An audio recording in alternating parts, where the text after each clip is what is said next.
Hello friends, welcome back to my channel. So today's recipe is egg sambar or Motte Saru as we call it. And this is a very traditional recipe and an authentic recipe. We are not going to use those boiled eggs in a simple gravy.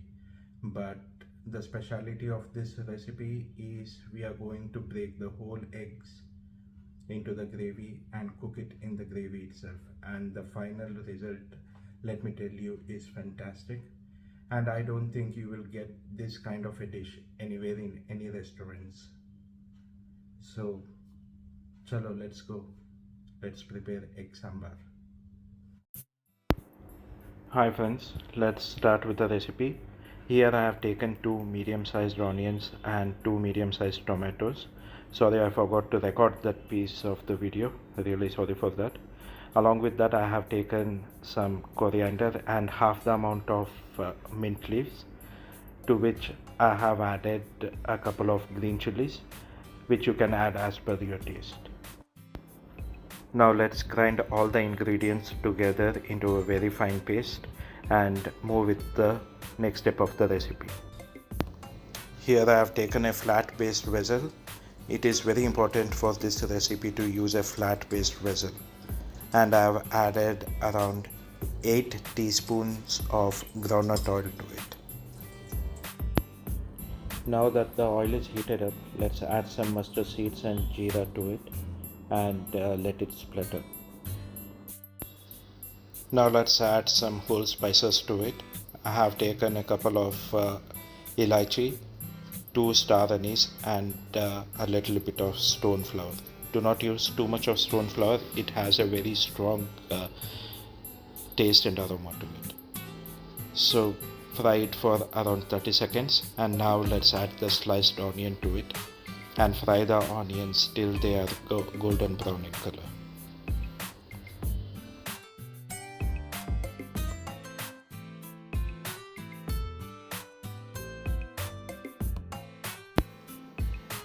Now that the onions are cooked halfway through, let's add some curry leaves and continue to fry the onions until they are golden.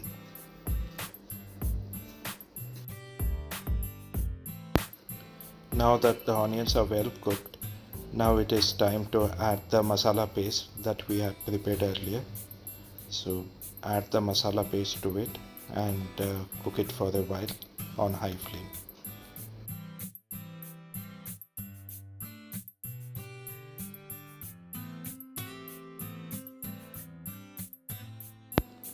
Once this comes to a boil, let's add some water to it and cook it further. As you know, we had used all raw ingredients into this paste, so it is really important for us to cook it well over a long period of time. So once this comes to a boil, it's time to add the salt and other masalas to it. So let's add some turmeric powder to it. Let's add some chili powder to it. You can increase the amount of chili powder if you want it hot. And also I'm going to add some Kashmiri lal mirch powder for the color. The end color of the gravy will be really good if you add the Kashmiri lal mirch powder. And followed by some Kitchen King masala. I've added around half a tablespoon of Kitchen King masala. So let's mix everything together and let's cook all the spices together. Now that it's come to a boil, now let's add some coriander powder to it. I've added around 1 tablespoon of coriander powder. Now let's mix it together and let's cover it and cook it for at least 5 to 10 minutes on a medium to low flame. Now that our gravy is boiling, let's make another paste by using coconut and roasted gram. So let's make a very fine paste out of it. You can use water as required to make the paste.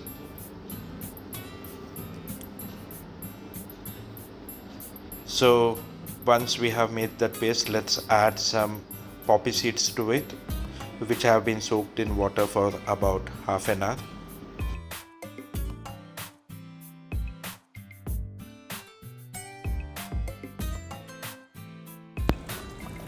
Now that our gravy is boiling nicely, let's add some garam masala powder to it and cook it for another 1 minute.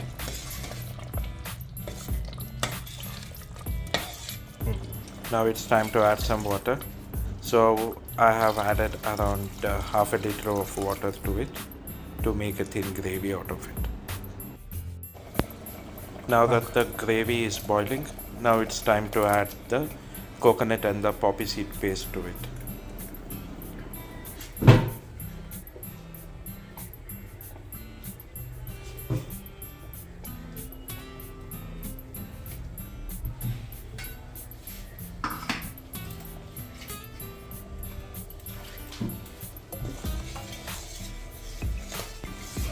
Mix it well and bring it to a boil. You can add some water to clean the mixie jar if you want. And now let's bring it to a boil.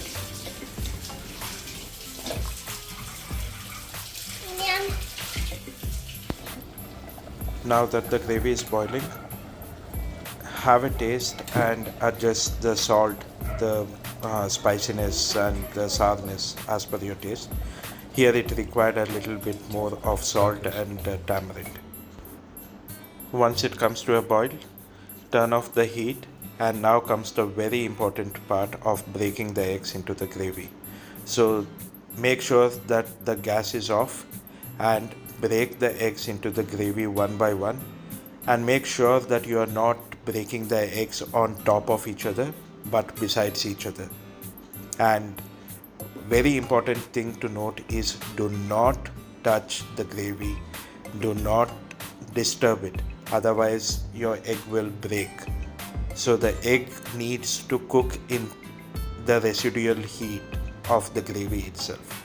So make sure that you are breaking the eggs besides each other and not on top of each other.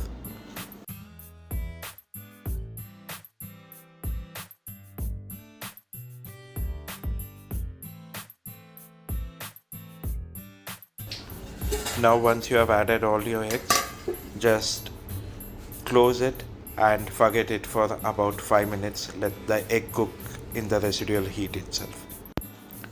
After 5 minutes, just run the spatula on the sides of the vessel very carefully, not making sure that you are not breaking the egg. Okay, you have to be very gentle with this step.